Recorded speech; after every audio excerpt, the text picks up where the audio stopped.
Hey everybody out there, this is Seto, and today for you guys, we are going to be doing an awesome deck profile of my Exodia deck. Exodia! Obliterate! Exodia! No one's been able to ever summon him before! Ah! Oh no! It's Explodia! Ah! Yeah. Ah! Exodia! Yeah, okay. We got all the memes, all the irony that my channel's name is Seto Kaiba, and I'm doing an Exodia deck profile. We got all that out of your system now, right? Because every time I do an Exodia deck profile, someone comments that, oh no, Seto Kaiba is doing an Exodia deck profile. Ah! Okay. We got all that out of the system. We're good to go. Let us get into the deck profile now. Yes, I know nobody's ever summoned Exodia before, but yes. Jokes aside, this deck is over 9,000 attack because it is Exodia, so that's where we have that today. But yes, guys, let us get into the deck profile. So, I know I had to get all those memes in the first minute of this video out because anytime I do an Exodia deck profile, there is going to be that guy that's going to comment that. And it's not just one, it's not just two, it's like 50. So, yes, I know my channel's name is Seto Kaiba, and the irony is strong with me doing Exodia deck profiles. So, yes. Yes, guys. So, let's get into today's deck profile. I want to go over a couple things first, though. There's a bunch of different ways that you can play Exodia. There's Draw Exodia, there's Exodia Incarnate, there's FTK versions, there's some cool hero versions I've seen over the years. There's a lot of different ways to play Exodia. This version, in particular, guys, is more focused on Exodia Incarnate and playing around with Exodia Incarnate because I really do enjoy that card.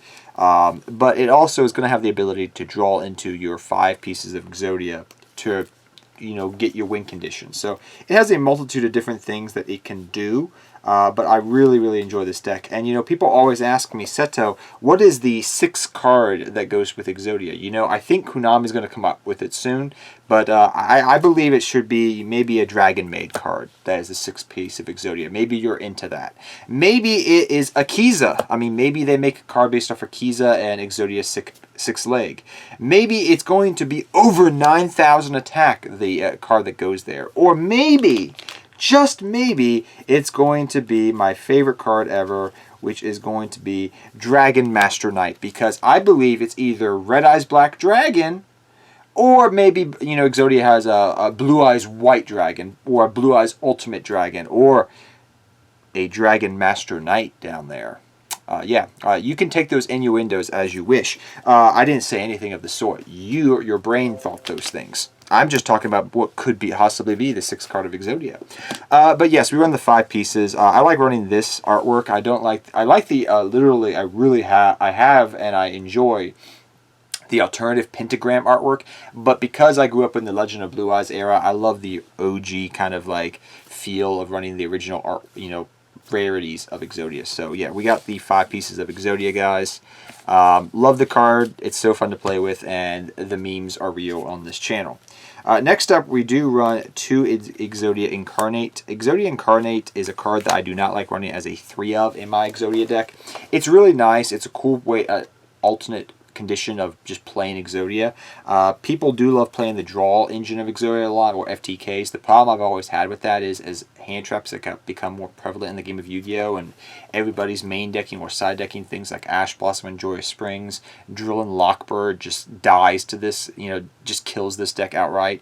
And even Effect Veilers can stop this deck because you can maybe a monster effect doesn't get off and that triggers something, to go down the rabbit hole. So I like having alternative things I can do with Exodia, like Exodia Incarnate, and I really like the hero. There's a hero version, like I said, but I really like Incarnate because it's really fun. And if you guys are old school players and you ever found the fake card called I think it's Dark Rabbi, it's called.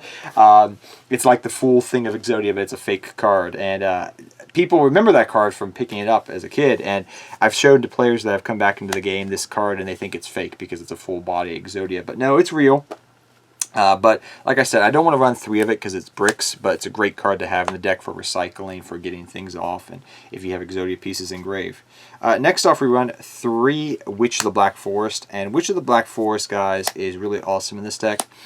We're going to talk more about Witch's ability, but it's going to help you search out Exodia pieces.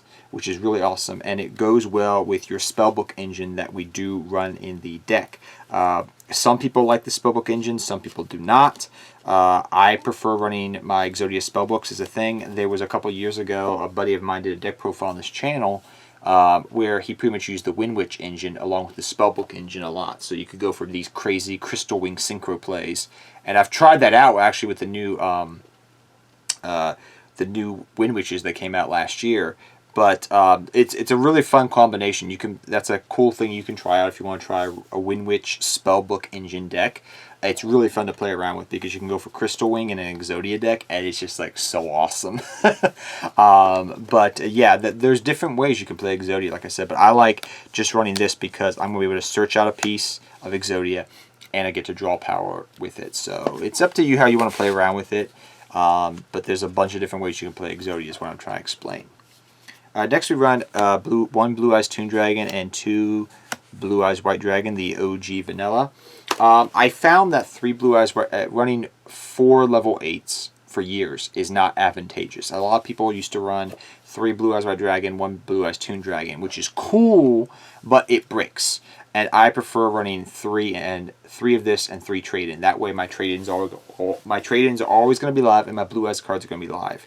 But the cool combo is if you get 2 Table of Contents along with Tradein and you open in hand, you can do a lot of crazy, draw power and just power through things. So because you can go Toon Table of Contents, Toon Table of Contents, Toon Table of Contents, search your Blue Eyes Toon Dragon, Tradein it, draw 2 more cards. So you've deck thinned your deck by technically 4, 5, 6 cards in a 2-card combo, which is pretty neat. But even if you draw one of the pieces like a Toon Table of Contents or a Toon Blue Eyes White Dragon, the cool thing is they're still you can just easily pitch them away with Dark World's Dealings. It's just dead spell cards that you don't need with dead cards, and just draw another card off of it. So that even if they're dead fodder, they can be reused. That's why I love Dark World Dealings in this deck. But yep, we run our 3 Blue Eyes cards. Next we run 1 Blue Boy and 1 Legend of the White Stone. Thank you to my boy Suji who gave me this Duelist Pack Kaiba first ed one years ago when we used to play at McDonald's. Shout outs to you, Suji, if you're watching this video still. Yeah, we run Blue Boy because that's going to help search out your Spellbook package, which is your secrets, and also it can search out your Spellbook of Knowledge. So it can search out secrets and knowledge, which is cool. White Stone of Legends is going to help search out your Blue Eyes White Dragon. If you guys don't know, it can easily get into grave by Dark World Dealings and a bunch of other ways. So really good card, and it can be comboed off with Tradein. Some people like running more of the White Stones in Cards of Coincidence. That's up to you to decide if you want to go down that route. Me, I don't feel the need to, unless you're running some more White Stone of Legends, and there's some deck builds out there that you want to do that, but not in this particular Exodia deck. Next we run 3 Mystic Mine. I don't know if this card's going to get banned on the next ban list. It's a plausible thing. It's been around for a while. It may or may not get banned. If it does get banned, I think that opens the door to other possible Exodia decks, like I was talking about, maybe a Wind Witch deck, so you can go for Crystal Wing, maybe this build, maybe that build. That we'll have to wait and see. But as of right now, because of the way this deck functions the best, Mystic Mine is definitely probably a 3 of in this deck. You could run Terraforming in this deck if you want to be able to search out your Mystic Mine, but I'm not doing that. I find that I usually draw into my Mystic Mine because of all the draw power I have in my deck, and Terraforming would then become a dead card. So I found not the need to run Terraforming in this deck, but if you feel like it, you can easily run it. That's perfectly fine. But Mystic Mine is going to help star this deck out so that you don't have to rely upon OTK, FTK Exodia. You can pretty much go off with Exodia turn 1, turn 2, or turn 3, and you'll be perfectly safe and fine because of Mystic Mine being a card. So that's the benefit of it. We'll have to wait and see if it gets banned or not, or limited or something. But as of right now, when I'm doing this deck profile, it's still at 3 of, so I'm going to run it at 3. But I just want to give you different options, like I said, that you could run. Next, I run 3 Pot of Extravagance, and I know people have talked about the new pot card that comes out, Pot of not Extravagance, Acquisitiveness, I think it is. Whatever the pot card that came off in January is. And that card's cool. It's pretty much like Pot Duality. But the problem with that card is you can't activate you can't draw other cards the turn you activate that card. Well, this is Exodia. that kind of goes against the entire meaning of Exodia, because you draw a lot of cards. So I don't like that new pot card in Exodia. Some people have said, well, it's perfect. You know, you get to look at the top 5 cards, add the card you need. I'm like, yeah, but you can't draw cards that turn. And they look at me going, oh, yeah, that makes sense. So the thing I like about Pot of Extravagance is its line of text that states this, if you guys don't know. For the rest of the turn after this card resolves, you can't draw any cards by card effects for the rest of this turn. That means that I can do a whole bunch of draw plays and set up my board and do everything I want to with Exodia, right? I can do everything I want to, and then my last card I'm going to play is my Extravagance. And I don't really use the extra deck too, so that's perfectly fine. I get to banish cards. This becomes Pot of Greed. But I'm pretty much the way I'm going to use this card, if you guys are wondering, because last time I did a deck profile with Extravagance, people are like, well, the card contradicts what Exodia does. It doesn't. If you use it properly, if you do everything else you need to, and then go off with Extravagance, you're good. That's the way you play it. And it's better than the other Pot card that came out like earlier this year, because you can't activate draw cards, period, the turn you do it. So, yep, that's why I like Extravagance in the deck compared to that card. Next, we run 3 Toon Table of Contents. Toon Table of Contents, like I said, we talked about this a little bit earlier. Toon Table of Contents, Toon Table of Contents, Toon Table of Contents, Blue Eyes Toon Dragon. Your deck thinning. The other thing is, too, and you will have hands like this, where you draw a Toon Table of Contents or a Blue Eyes Toon Dragon. Ooh, that sucks. Well, even still, you can go Toon Table of Contents, Toon Table of Contents, Toon Table of Contents. You're deck thinning your deck, right? And then the last card, that last Toon Table of Contents, can be used for fodder for your Dark World dealings. And that's perfectly fine. A dead card pitched to draw a live card. I'm fine with that. So, don't think it's going to be dead. It'll be perfectly fine. But yep, next we run 3 Tradein. Tradein, like I said, you could run more level 8s if you want to, but I found that it always bricked, and I don't want to brick in this deck as much as possible. So 3 Tradein is perfectly fine. They're always going to be live because of the way you have Blue Eyes White Dragon and Toon Dragon. It's always going to be live. So pretty much, and they're searchable cards, so like it's pretty easy to get into Tradeins off in this deck along with deck thinning. But Tradeин's awesome in this deck. It's basic card, pitch 2, draw 2. It's pretty straightforward. Next, you run 3 Dark World dealings. Like I said, you can pitch dead stuff in your hand. You can pitch Exodia pieces, which is cool. To set up for incarnate plays and obliterate plays and some other little things you can do. But Dark World dealings is really awesome. You can pitch dead things that are only once per turn in your hand. Believe it or not, I've had open multiple Extravagance. I've pitched one just because I was like, I don't need 2. If I'm trying to dig into the last Exodia piece. So it's really nice because you get rid of a dead card or a card that you want to get off engrave, like a Blue Eyes White Stone of Ancient or White Stone of Legend. Add something, get rid of something, draw into another live card. So it's a nice card to have, especially if you draw brick cards. Next, we run your Spellbook package, which is 2 secrets and 2 knowledge. Like I said, this goes along with your Spellbook Blue Boy or Spellbook of not. I always call him Blue Boy because that's what I used to call him when I played Spellbooks, and I have the deck still. But Spellbook Magician of Prophecy. You get to add this guy. This guy can search any of this out. Plus, the secrets can search him out. And then this works well, like I said, with him and also with your Witch of the Black Forest. So you're adding a card, an Exodia piece, and drawing 2 more cards. That's pretty good resources. Plus your deck thinning on top of that. The other cool thing is, like I said, you could run more spellbooks and play around with this engine if you wanted to.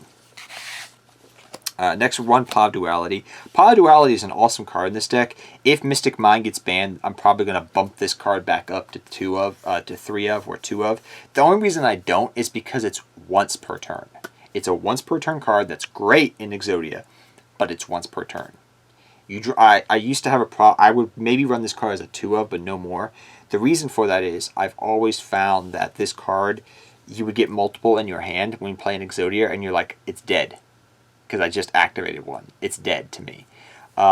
So it's up to you. I would say 2 of it is perfectly fine in this deck. 3 is a little bit too much. I know that seems weird for saying that for an Exodia deck, but it's true. If you think otherwise, you really haven't played Exodia. And maybe you have and you find it's perfectly fine. That's cool. I used to run that for years, but from playtesting this deck and playing Exodia for years, I found that no more than 2 is necessary. I may bump this up again in the future, but it's a good card to have. Definitely a staple in the deck in whatever capacity you want to run. Same thing with 1 Day of Peace, staple in Exodia, along with your Upstart Goblin. These are staple draw 1-ofs in the deck. You're going to run these until they ever get banned or come back to multiple. Upstart Goblin, because you don't care about giving life points. Just draw me a card, make me a 39 card Exodia deck. Yes, please. And 1 Day of Peace. Cool. Free draw. I don't take damage. That's an extra turn to live. But yeah, definitely staple cards in the deck, hands down. We also won 1 Dark Factory of Mass Production. I love this card in the deck. Some people do not. I find that it's a safety valve, so to speak. If something happens, you got it. Or, there's been instances where I'll actually have this card in hand, and I'll discard an Exodia piece with Dark Road Dealings, add to another Exodia piece I had engraved back, and then I get to literally go off with Exodia using this card. So I've drawn a card, I've also got 2 Exodia pieces engraved, add them back, cool, I'm good to go. It's just a nice safety valve in case either Exodia pieces get engraved for some reason or another, or something happens. It's an extra, it's a smash if need button, and it's always been useful, and it just gives you peace of mind, because I know players that used to play Exodia and they wouldn't run this card, and Exodia piece gets engraved, they automatically lose the duel. Well, this is a safety valve just in case, like I said, you at least have as a 1-of. That's nice. Along with that, we have Obliviate, which is a great card in this deck. It's so fun to play around with, and especially when you activate it, you can go, Obliviate! But yeah, great card in this deck to help do things. Also, it helps with Exodia pieces as well, so staple 2 of in the deck. I find that 3, again, with Incarnate as well, is a little bit too much. But that's up to you to decide. Onto the extra deck. Like I said, we have the over 9,000 meme, because this is Exodia deck. And you're going to see a lot of me running doubles of stuff, and we'll talk about the ones that I think that are essential. Saddleman Great Almirage, I feel like, is a staple 2 of in this extra deck. The reason for that is, and I'll try, they're really not centering right there. Let me try to fix this for you guys. Sorry about that. Saddleman Great Almirage is a staple 2 of in this deck, because it's going to help you give it protection along with Link Karibo. So you can run whatever ratio you want to, but things like 2 Nightmare Cerberus and 2 Nightmare Phoenix, I feel like, are staple, because I've had instances where it's a floodgate. I need to get rid of it. Phoenix is great. Oh, I've had Thunder King played on me one time. Okay, Cerberus, get rid of it. I'm good. So, I had to, they had to tribute up the Thunder King to get rid of Cerberus, because they knew it was going to get destroyed. But you get the idea, certain cards you can get around certain monsters and certain floodgates. Along with that, we run Unicorn, double of that. This is because we're running Extravagance in case something happens. We have access to it still. In addition to that, we do run, I'll put it down here, 2 IP Masquerena. You can run whatever ratio. It sometimes is helpful. 1 Blackluster Soldier. This is just there because it's nice to go to in case you need as a beat stick. 1 Underclock Taker. It's nice to go to if you have a beat stick. 1 Access Code Talker if you happen to go for it. It's kind of funny, but it's happened once, so I'm running it. And then 1 Dragon Master Knight, because I couldn't figure out for the life of me what I was going to run for a 15th card, and I wanted to have the 6th piece of Exodia in my extra deck, so that's the 6th piece of Exodia. It's the new one. It's going to be in the extra deck. So, jokes aside, I just like this card, and I want to run it in a deck. So, that's why that. But that's pretty much the mean, guys. You can run whatever you want to in your extra deck. Like I said, there's a couple staple extra deck cards, and the rest is up to you. But, yeah, guys, hope you guys all enjoy this video. Go Exodia. Remember to obliterate your opponents. And until next time, guys, take care. Have fun dueling. Good luck dueling. Hopefully this video was helpful with you trying to build an Exodia deck. But till next time, guys, good luck dueling to all of you. And I'll see all of you guys next time. Take care, but guys, Seto Kaiba out.